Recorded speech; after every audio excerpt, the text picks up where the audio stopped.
Bonjour everyone, welcome to another episode. I'm going to do our usual diecast showcase today, but today we're going to be exploring a scale that I haven't ventured too much into, and a scale for which I do have a fair amount of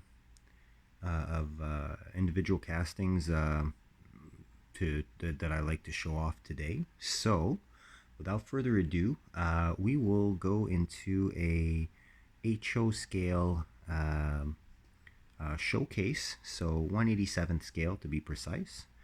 And yeah, we'll have a nice variety of different models from different brands, and of course, definitely different eras and everything like that. So we'll start off with a brand that needs no introduction. I'm going to start off with some Hot Wheels. So first two I'm going to show you are actually survivors from my childhood. So first one I'm going to show you here is this very tiny little Mustang. This would be a Mach 1, 1970. This is a, well, at least used to be a color changer. From the late 80s. Yeah, pretty cool little casting. Metal body, plastic base. The Hot Wheels smaller scale cars all had these little 5-spoke wheels at the time. Do have a couple of examples that I still have. I'm going to show you a couple of them. So obviously it does have a few flea bites, a little bit of missing paint here and there, because obviously these are this point 35 years old, something like that. So obviously you know, they've been played with, to say the least. So cool little car. You got nice casting details in the back for the scale, at least. No interior with blacked out windows. Staggered wheels. Show you the base here. Yeah, so 89 copyright. Pretty cool stuff. Yeah, so little reminder of my childhood here, and it'll be fun to see, just to see how many of these we can align without needing to make a second row, because these are obviously tiny little vehicles. So all right, second one I'm going to show you from Hot Wheels, same collection, same era, same everything. This would be the Porsche 959, also color changer. You'll see obviously they don't really change colors anymore. They're pretty much fixed at the color that you see right there. So this one used to shift to a darker green, making the stripes outlining the 959 disappear, making it like one monotone kind of paint, or monochrome, should I say. Mustang itself actually changed to red, so the stripes on top would disappear, but the pony logo, as well as the middle stripe there, the outline, the yellow stripe outlined in black, would actually stay. So extra little info like that that may or may not be of interest. So same thing here, plastic base, metal body, same wheels, but this time in a not in a staggered fitment. No interior, black windows. You have little wipers, which you can see in the windscreen. Casting itself almost has the same details as the main lines. I mean, especially the rear looks really good. Yeah, I don't know if we'll be able to see a whole lot of the base, because obviously at the scale it is extremely tiny. But 87 copyright on this one. So yeah, that flat six in the back with the exhaust replicated and everything is pretty surprising. I mean, they were more expensive than main lines, but they're almost as detailed. So yeah, next up, last Hot Wheels I'm going to show you today, but this is a different collection, completely more recent. I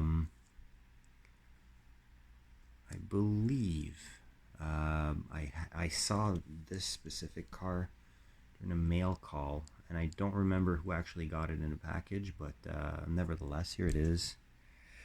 A little Purple Passion. Now, as opposed to the other ones, not only is it about, I'd say about, 15 to 20 years newer, if we're talking the release, but it also has a lot of detail. So the infamous Purple Passion front end, you see the separate headlights there. These wheels are actually real riders, so you've got rubber tires, chrome base, which is plastic, metal body, nice flame job. You see the window surrounds are all done. This one does have a nice red interior, kind of hard to see, but I mean, you've even got the steering wheel in there and everything, so it's nicely done. The extended rear end that the Purple Passion is known for, little side pipes, narrowed rear, really nice little piece, and surprisingly good for the scale if we're talking about the overall quality of it. I mean, it's literally like one of those 100% Hot Wheels cars, but in smaller scale. So, very cool one. Now we're going to be falling into a different brand altogether. So, I'm going to show you a couple of cars from, I believe this is Highspeed, if I'm not mistaken. Highspeed. So Highspeed, I do have a couple 143s from Highspeed, but their 187s are really, really nice. I'm going to show you a few of them. We'll start off with a classic, a 55 Chevy Bel Air. Now again, same thing as for the Purple Passion. This thing is uber detailed. You've got rubber tires, separate bumpers, fully detailed front, all the trim on the side, two-tone paint, rear view mirror, the silver surround on around all the windows, rear completely done with license plate and badging, full interior in black. Not a whole lot to see there. You can't really see much of it. Very hard to show off in this scale, but you know, it's there. I can definitely vouch for it. Got the hood emblem that's done, nice clear windows. Not a whole lot to see on the base, unfortunately, but yeah, you got a little Highspeed logo. See, it's made in China. These came in a little acrylic box, but I mean, I bought these at least 10 years ago, probably more. More like 15 years ago, actually. Time flies. But yeah, so this was my crack everything open phase. So no more acrylic case for that one. So same collection. Actually bought at the same time. I bought a bunch of these at the same time. Got this little Chevy Camaro SS 396 convertible.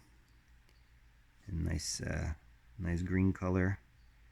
Again, full details. You can see that it even has lensed headlights. SS badge, obviously it's big, but I mean, and in HO scale, I'm more than forgiving on that. License plate, all the chrome work painted silver, rear view mirror. Got the little 396 badge on that black hockey stripe that joins up with the silver painted door handle. Fake vents on the rear quarter panel. You can see the black interior in this one. Look at the steering wheel. I mean, the steering wheel is not just a stump or a donut or a disc. It's, you know, really, really well replicated. A little bit of dust in there, I will confess to, but I mean, gives you a good idea. I mean, even the windshield wipers are painted silver. You've got the hood vents that are not only painted black, but that have a chrome surround. Rear completely done. And I mean, even the wheels, you know, these are like very well replicated rally wheels. So I mean, these are amazing, literally amazing. They weren't super expensive when well, it's all relative there, but if I remember correctly, these would have been under the $10 US mark when I bought them in a store that now no longer exists. And today online, some of these would probably run you anywhere between 15 to 25 bucks, depending on the model and everything like that. But you know, I'll let you be the judge if it's worth it or not. I mean, I'll give you another example here of actually.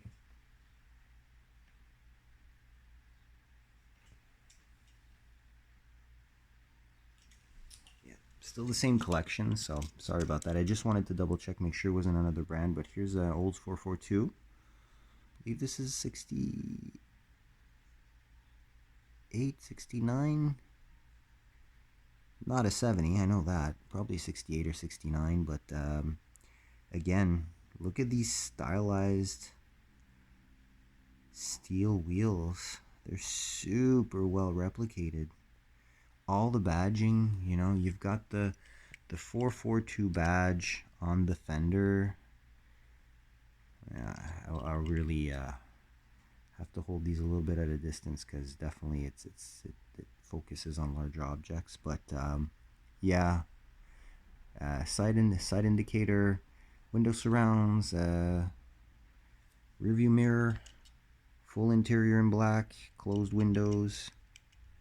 You know, I won't go through the same exact verbiage over and over there because they're really the same type of detailing and spec. But look at this thing. I mean, even rubber tires and everything.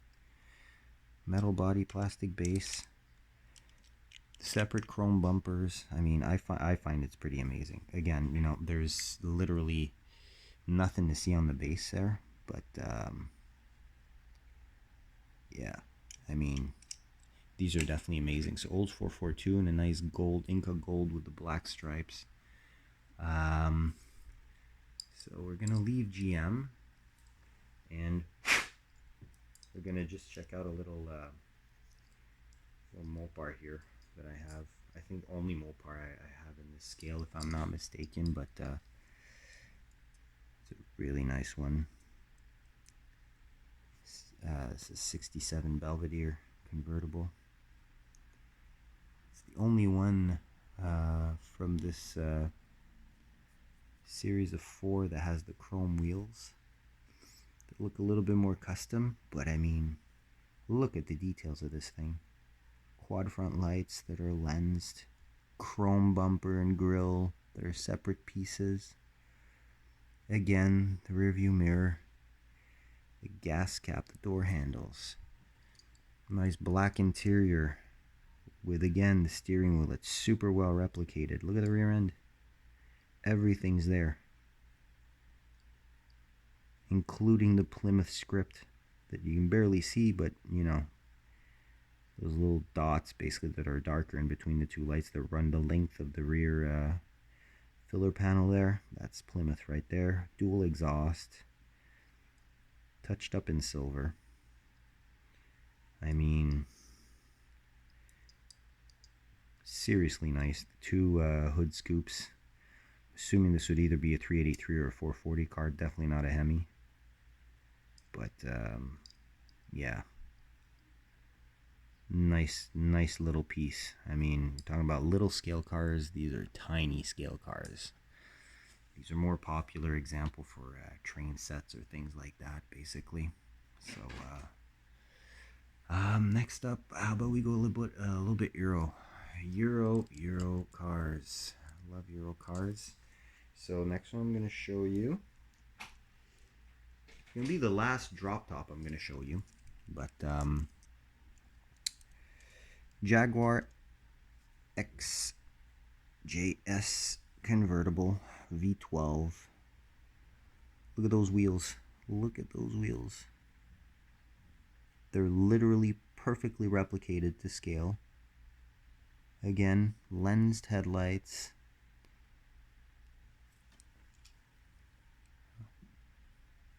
Painted tails. All the badging.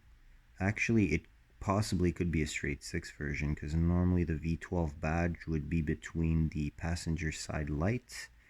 In this case, it's a left-hand drive car, so passenger side rear light and that license plate, opposite to the XJS badge that's on the right side, the left side itself. Yeah, dual exhaust, license plate, everything's there. Separate pieces for the front bumper. Perfectly done interior. Look, you even got the center rearview mirror at an angle. Chrome door handles and locks. Little Jaguar logo on the hood. Wipers in black. License plate just below that bumper, that chrome part of the bumper. Literally, these are really good replicas. I believe this is again Highspeed. Yeah, this is Highspeed again. You know, I don't think it's really worth showing the base for, you know, the information on there, but you know, just a little touch of silver on the exhaust, which is something that's normally really reserved for higher end. Oh yeah, and this one does have both side view rear view mirrors, in view of the fact that it's a more modern car than the previous ones. Previous ones only have one, and the Hot Wheels ones don't have any. Speaking of more modern, staying in Jag, but going ahead a few decades in time. Here's the coupe equivalent of a much more modern, actually. This car was barely discontinued. Jaguar XK8, not the XKR with the supercharged V8, but just naturally aspirated 4.2.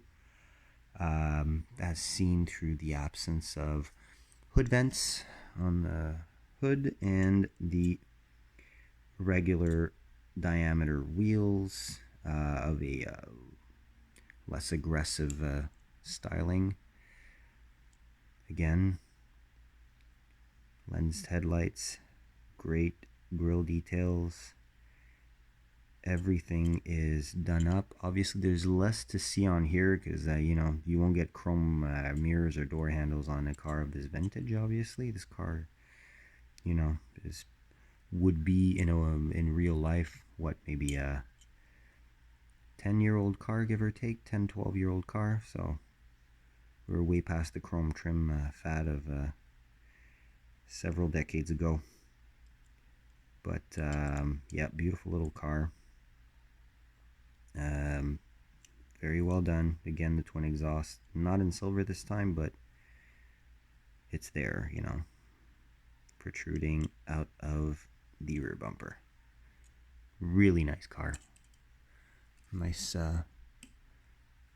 nice styling, reminiscent of the classic E-Type. Actually, there is an E-Type coupe that is part of this collection. I don't have it myself there, but don't have an E-Type.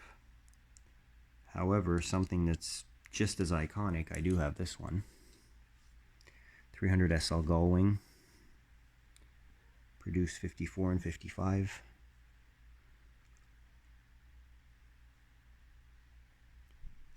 Very well done, as you can see. I mean, I'll let the details speak for themselves. I would have probably made the bumpers a bit more chromed because they really look like semi-bright silver, and normally on these cars you would really have chrome to offset the silver paint. But it's just like two very similar tones of silver, so it doesn't really work if we're talking contrast, but at the same time, you know, it's not that bad. You'll notice on this one, there's actually an absence of rear light details. No way am I going to add them myself. One, it's tiny, and two, I don't want to mess with models like this. They should be kept, in my humble opinion, 100% original. Cool thing about this one is that this one has a red interior. You can see a hint of red there, but you know, that's pretty much the best we're gonna get. And not only does it have a red interior, I don't know if you noticed the steering wheel, but the steering wheel on these was kind of like an ivory color, very popular in the 50s. And this one actually has it, separate steering wheel and 1/87th scale. So pretty cool stuff. Very very surprising how much they can cram into such a small scale, whereas even a Hot Wheels Premium wouldn't have this amount of detail. You really have to fall into something that would have been that would be much pricier. Staying in the German classics, we're gonna check out this one. Here's a 356, I believe it's 356B Porsche Coupe. These I believe are Malibu. This is a Malibu though. Yeah. So this is a different brand. It's a Malibu. So Malibus, you'll see the wheels on here. They do come, well, actually you won't really see it because I don't have a whole lot of them to show you. But you will see these wheels on Malibu models. They do come up. They don't have as big a variety as Highspeed if we're talking about the amount of different models. But they do have a fair variety. So you'll see here, it's not a 356C simply due to the fact that it's got a single grille as opposed to two on the rear engine cover. But look at the details on this thing. Tiny lights, all the badging is there. Pretty sure I won't be able to focus enough for you to see the actual script on there, what is actually written. If you can, you got better eyesight than I can, but it's really, I believe it's 1500 cc flat 4. Here's your front end. Look at that. Phenomenal stuff. Phenomenal stuff. Really, really cool. This one has 2 rear view mirrors, tan interior. Yeah, amazing stuff. Simply amazing stuff. Here's your base. Again, not a whole lot to see. And I mean, I believe Malibu and Highspeed, if I'm not mistaken, are part of the same company. Because I mean, they're extremely similar. The bases are similar. The way the car attaches to the little base that came with the car is extremely similar as well. I mean, I'd have to research a little bit there, but I'm pretty sure that they would be the same company. And if you permit, I will simply make a little bit more room. We've reached the point where a single lineup will not be enough. A few more to show you, and I'll reserve a little surprise for the end as well. But yeah, another Malibu. This one is actually really interesting part of automotive history. Definitely related to the Porsche. This is actually one of the, I believe the 3rd prototype for the Volkswagen Beetle. My gosh, sorry about that. But yep, so there's some details that are definitely not carried over to the stock model. One being those doors that open, that are actually hinged on the front fender as opposed to the, sorry, they're hinged on the rear fender as opposed to the front one. Beige color. Wheels are pretty similar to what I've seen on archive photos of this car and whatnot. No bumpers, as you can see. Shape is definitely there. Biggest difference, I think, is the lack of rear window and the hood vents. Yeah, the rear hood vents taking up a lot more space.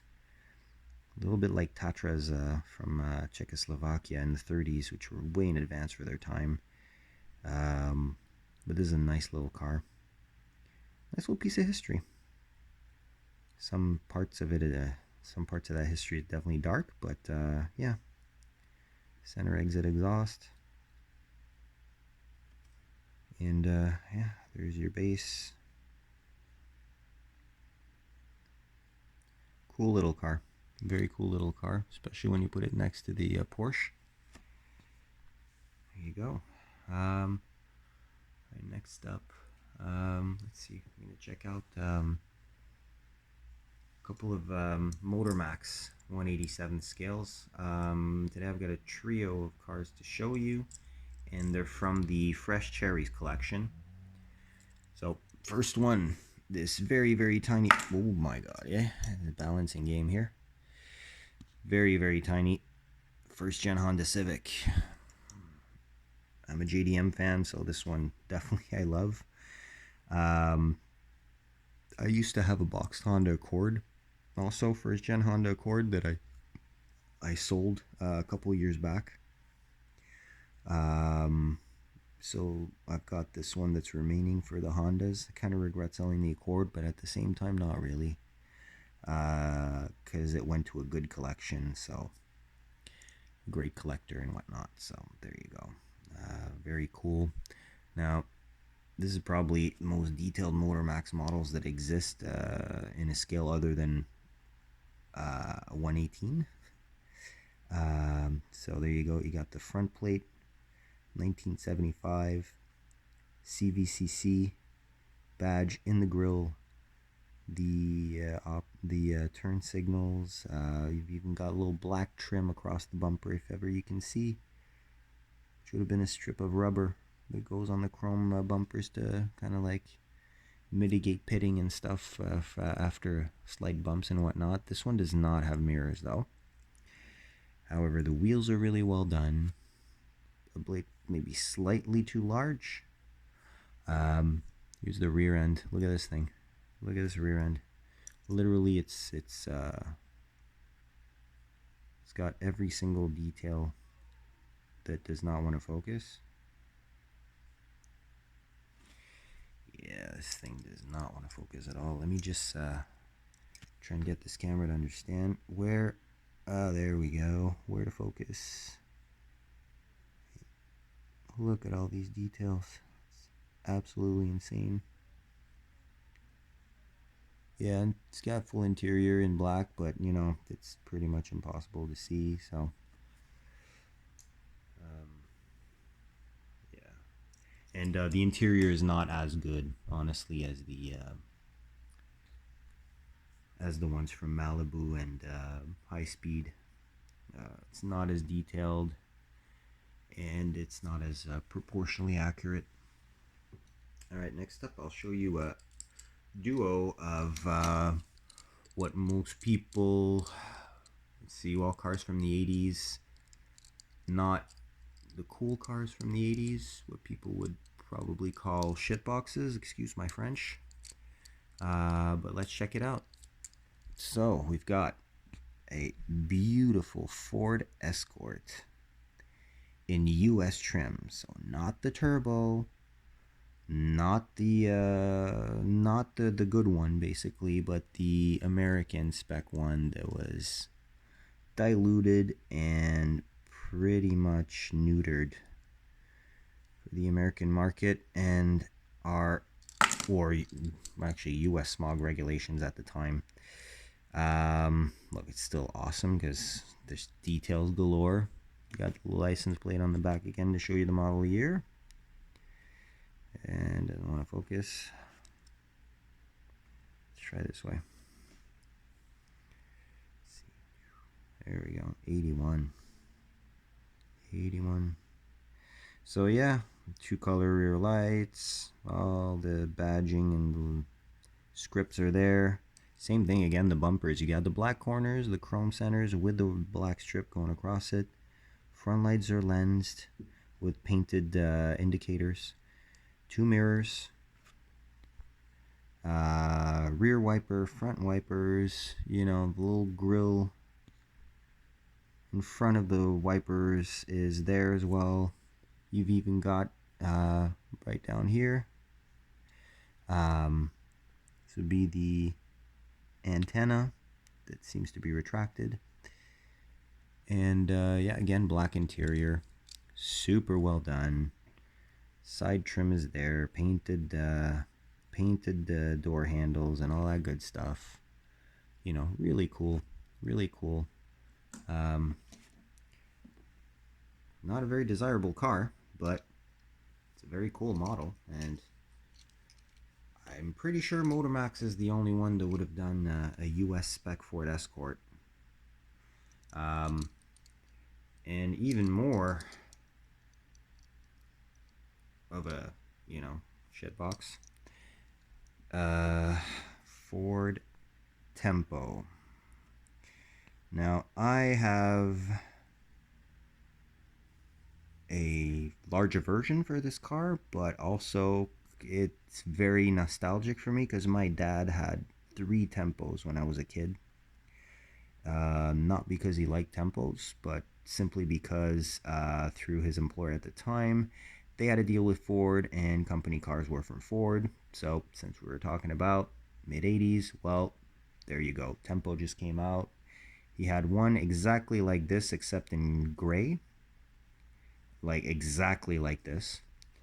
That got totaled, and he got a sport model afterwards with the 7-spoke mags, the little red pinstriping across the middle of the body in midnight blue, and it had the super cool luggage rack on the trunk, which this one does not have.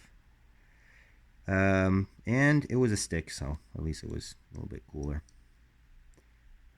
I won't even talk about the last one because that one was an awful one, so very bad. So this is definitely a base model, just like my dad had, because it only has one rear view mirror that's really hard to see because it's black. But yeah, you can probably make that out. None for the passenger side, as passenger side mirrors oftentimes were optional. And yeah, black interior. It's quite an ugly car, 84 model year, from what you can see, from as you can see. You know, black plastic bumpers. Thank God the car's black, because otherwise, bumpers would still be black. But yeah, details are phenomenal. It's just such a turd of a car. So yeah, I love it, and hate it, and love it, and yeah, there you go. So, a little special one that I'm going to show you right now. This is from a brand called Rico. And Rico, actually, I learned from this brand through the 1/18 scale Cadillac models that they were making, I'd say about 15 years ago. At the time where the first CTS and the rear-wheel drive STS were out. Yeah, I mean, but I then through shopping for, you know, model cars on eBay, I learned that they actually made HO scale models for, yeah, you guessed it, railroad set aficionados. So I actually picked one up because they actually make really very detailed ones. Now, mind you, these are extremely expensive. We're talking about like $20 to $30 for one car, and it's actually not die-cast. It's actually plastic. Yep, no metal whatsoever, except maybe for the wheel axles. But this is a Alfa Romeo 147 Cup. So like a one make series kind of thing. It's real livery. Got the full roll cage, you know, closed windows, rubber tires, plastic bumper, plastic base, plastic bumper, sorry, plastic body, plastic base. You know, but you've got all the details, the lens lights front and rear. You know, you can see the exhaust detail, the little cup wing on top, the big cup chin spoiler. Look at the Alpha grill on this thing. I mean, it's really well done. Really well done. You've got the wipers also that are done. Very well proportioned rear view mirrors. You know, specific cup livery and everything like that. The Alfa Romeo banner. You know, all the sponsors and everything. And these are all real sponsors, not made up sponsors. Just my gosh, this thing has a hard time photo. There you go. Yeah, and even the wheels are super accurate, which is really cool. I mean, these the Oz Racing wheels that these had basically, when raced in period. So yeah, awesome. It's got a single seat. Everything's there basically. It's super detailed. It's all plastic. Show you the base. Hoping that you can actually make. Oh, it's not that bad. There you go. There you go. Company Rico. And there you go. 187 scale, 147 Cup Alpha. Really cool. Really cool. And there you go. I lost focus again. Well, the camera, not me. Yep. So really cool. Kind of special. So yeah. I wanted to also show you a little Welly Kit that I have. I picked this off the internet for super cheap 10-15 years ago. Slight damage on the box. But I mean, I've opened this one once just to take photos of it. And I thought I'd maybe open it up for you, just so I could show you what is inside and what it looks like up close. So I will, for the second time since I've had this model, remove a little tape that's here, keeping it intact so I can reseal it. So pretty straightforward stuff. It's not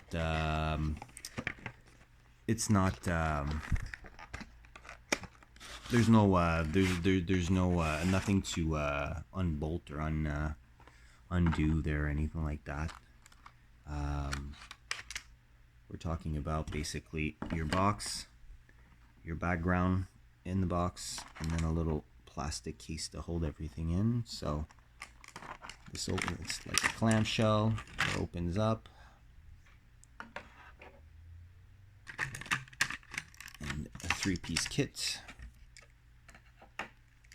So we've got the T1 transporter with trailer hitch, the trailer itself with working ramps, and a Mark V GTI Volkswagen. Pretty good rendering, in my humble opinion. I mean, the wheels aren't exactly correct, and I find they seem a little bit small. But again, I mean, it's kind of hard to fault a 1/87th scale. Hard to see here. I'll try and get it from another angle. But a 1/87th scale of a GTI, on which you actually have that little red line surrounding the grille, lensed headlights, and the interior comprising, I'm pretty sure it's going to be impossible to see. Will it? Not really. I mean, even the interior is spot on this one. Spot on, absolutely spot on. Again, unfortunately, it's black, so it's pretty much impossible to see. But this thing is super well done. Here's your rear, painted rear details on this one though. VW logo, the GTI little plate on the front and the rear. You got the rear wiper and the little aerial that's painted as well. Super well done. Really cool. Obviously, I'm find it kind of funny that a Mark V GTI would be trailered by a classic VW T2 transporter, but here's the transport itself. It's actually pretty weighty, honestly. These do have metal bodies and plastic bases, so. But yeah, here's your microbus. Super well detailed, very well done. The wheels are super accurate. Obviously the hitch is a little bit big, but I mean, I've seen worse on 1/64 scale, let alone on 1/87th. So rear super well done as well. There we go. The Volkswagen script. Little painted lights. Nice transparent glass. Notice on the front door, you've got the window surrounds in silver as well as the door handles. You know, these are phenomenal, phenomenal. I think this kit cost me pretty much the equivalent, the equivalent of maybe one of those Highspeed or Malibu cars. So yeah, great value for money. Honestly, if it were up to me in this kit, I'd probably do something more like this.